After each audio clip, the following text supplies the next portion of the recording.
আসসালামু আলাইকুম রহমতুল্লাহ। ওয়ালাইকুম আসসালাম ওয়া রাহমাতুল্লাহি ওয়া বারাকাতুহু। শাহেদ জি, বাংলাদেশের টাঙ্গাইল থেকে বলছিলাম। বলেন। যে প্রশ্নটি হচ্ছে, যদি কেউ ফরজ গোসলের যে নিয়ম, সেই নিয়মটি পালন না করেই সাধারণভাবে গোসল করে সালাত আদায় করে, তাহলে কি তার সালাত হবে? যদি সে নিয়ত করে যে আমি ফরজ গোসলই করছি, কিন্তু নিয়ম মেনে করলো না, একটু আগে আলোচনা করলাম, মনে হয় আমার আলোচনায় ছিলেন, আজকেরই তো এটা বিষয়বস্তু ছিল। মুশকিলটা হচ্ছে আপনারা সুবিধাবাদী সব সব প্রশ্ন করার জন্য আসেন। আপনাদের মেজরিটি আমি যেটা দেখছি, মেজরিটি হচ্ছে 2-4-5 মিনিটের জন্য তার নিজের গরজে আসলো, আসার প্রশ্ন করে টান দিল। এতে কোনো এলিম হবে না। এটা হচ্ছে ওই রকমই যেমন আজকাল সোশ্যাল মিডিয়ায় অধিকাংশ মুসলিম 2-3 মিনিটের ভিডিও ক্লিপ শোনে, 10 মিনিট, 15 মিনিট, আধা ঘন্টা, আমার 1 ঘন্টা 1.5 ঘন্টার আলোচনা, সবগুলি এগুলো শোনা লোক হাজারে একটাও নেই, হাজারে একটিও নেই। তো আপনারা তো আলোচনা শুনেন না, সেই জন্য এখন প্রশ্ন করার প্রয়োজন হলো। একটু আগে বললাম যে গোসল দুই ভাগে বিভক্ত। একটা হচ্ছে সর্বনিম্ন গোসল, সেটা যে কোনো ভাবে গোটা শরীর যদি আপনি ডুবিয়ে নেন পানিতে ঝাঁপ দিয়ে, অথবা পুকুরে, নদীতে, অথবা গোটা শরীরে পানি বহিয়ে নিলে কোনো জায়গা শুকনো থাকলো না, গোসল হয়ে গেল, এটা নিম্নমানের গোসল।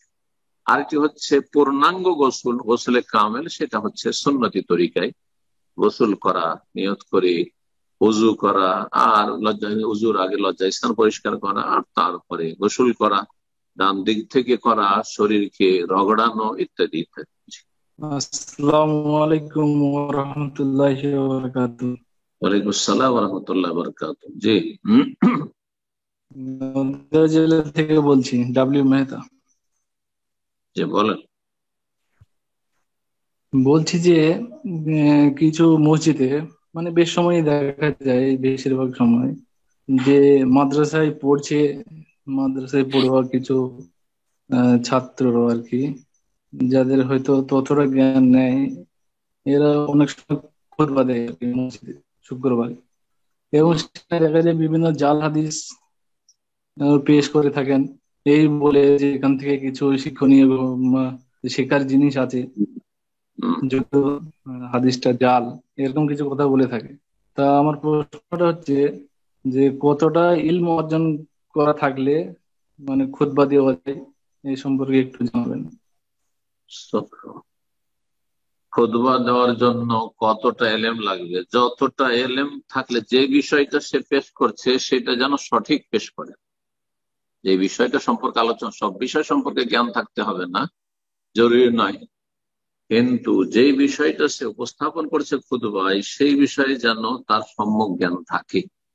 যদি সেই ক্ষেত্রে সে জয়ীফ হাদিস পেশ করে, তাহলে সেই ব্যক্তি ভুল করলো।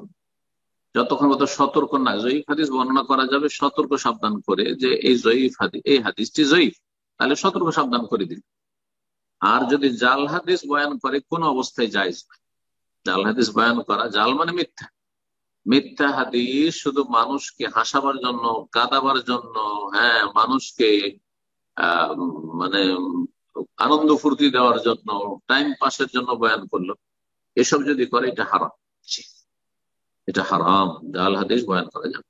একমাত্র যদি উদ্দেশ্য সতর্ক সাবধান, সেটা আলেম, আলেমদের পরিবেশে, মাদ্রাসার পরিবেশে, সে মাদ্রাসা ছাত্রদেরকে, জনগণকে জাল হাদিস শোনাবার কি আছে, ওদের কি ফায়দা আছে জাল হাদিস শুনে? তো একাকার করে দিবে, ও তো এখন খেয়াল রাখবে না যেটা জাল ছিল। সুতরাং জুমার খুতবা, ঈদের খুতবায়, অথবা কোনো বক্তব্য জলসা, আর সেখানে জাল হাদিস বয়ান করে বক্তা, এটা হারাম, জায়েজ নাই। মান কাযাবা আলাইহি মুতাআম্মিদান ফালিয়াতাবা মাকআদাহু মিনান নার। কেউ যদি আমার সম্পর্কে কোনো মিথ্যা কথা বলে, আর জাল হাদিস হচ্ছে নবী সাল্লাল্লাহু আলাইহি ওয়াসাল্লাম সম্পর্কে মিথ্যা কথা, মিথ্যা কথা বলে, সে যেন জাহান্নামে তার স্থান তৈরি করে নেয়। আল্লাহ হেদায়েত দান করুন। তবে নাই মামাতে কানাও ভালো, এখন ওই মাদ্রাসার ছাত্র এই জন্য দিচ্ছে যে আপনাদের মধ্যে আর কোনো মামা নেই, সেই জন্য ওই কানা মামা এসব খুতবা দিচ্ছে, কি করুন। আর কিছু মৌলভী সাহেব আছে, ওরা যাবে না, মাদ্রাসার ছাত্র গিয়ে অনেক জায়গায় দেখা যায় মাদ্রাসা শিক্ষকরা পড়ে যাচ্ছে জমা মসজিদ, খুতবা দিবে না, সব অলস, দাওয়াতের কাজে কোনো আগ্রহ নেই। আর মাদ্রাসার ছাত্র কি করবে, এই সুযোগ পাচ্ছে, তখন ওরা খুতবা দিচ্ছে যে হালত নিয়ে।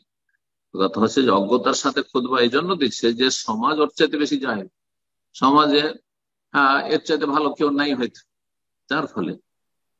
সুতরাং আল্লাহ যেন তৌফিক দান করেন সবাইকে এলম হাসিল করার, এবং ভালো মানুষকে, যার মধ্যে যোগ্যতা আছে, তাকে দিয়ে খুতবা দেওয়ার, ইমামতির, আল্লাহ তৌফিক দান